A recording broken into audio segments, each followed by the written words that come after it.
Philip the Curious. Philip was the fifth apostle to be chosen, being called when Jesus and his first 4 apostles were on the way from John's rendezvous on the Jordan to Cana of Galilee. Since he lived in Bethsaida, Philip had for some time known of Jesus, but it had not occurred to him that Jesus was a really great man until that day in the Jordan Valley when he said, "Follow me." Philip was also somewhat influenced by the fact that Andrew, Peter and James and John had accepted Jesus as the deliverer. Philip was 27 years of age when he joined the Apostles. He had recently been married, but he had no children at this time. The nickname which the Apostles gave him signified curiosity. Philip was always wanting to be shown. He never seemed to see very far into any proposition. He was not necessarily dull, but he lacked imagination.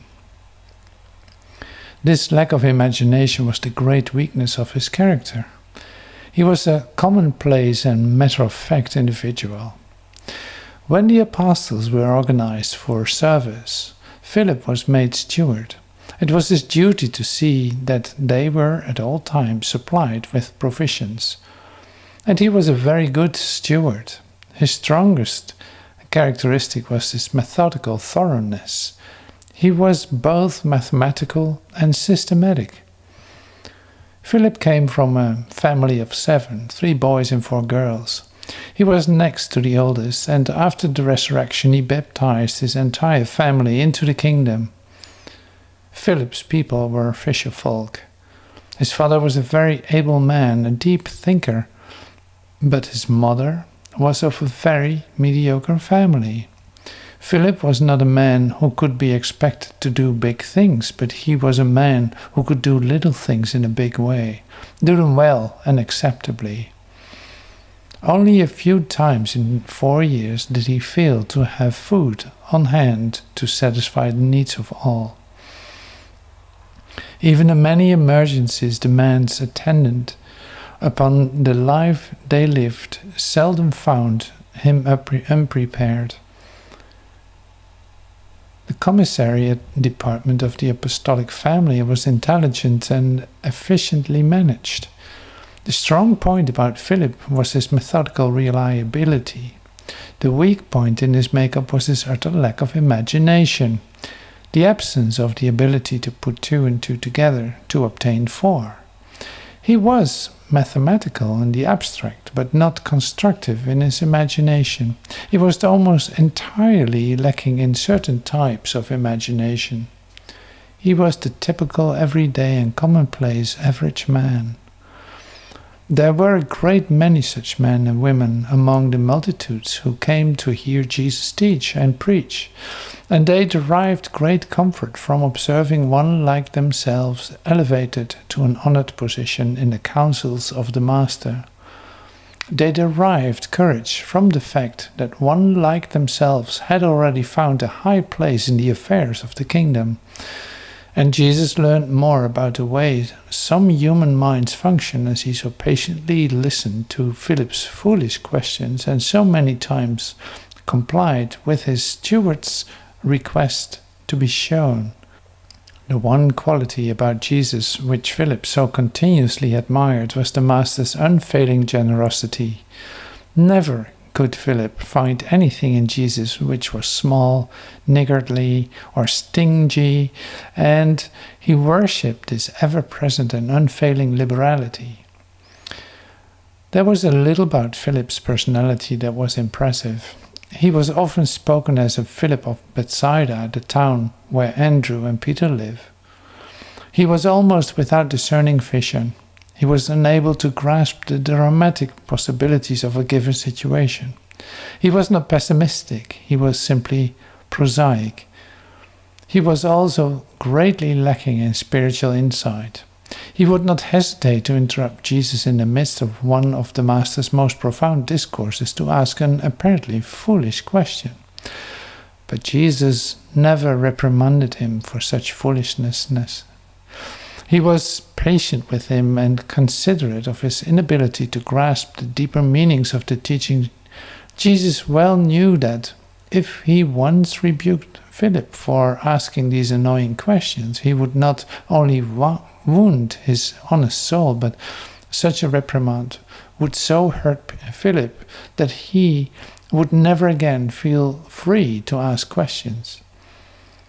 Jesus knew that on his world of space there were untold billions of similar slow-thinking mortals, and he wanted to encourage them all to look to him and always to feel free to come to him with their questions and problems.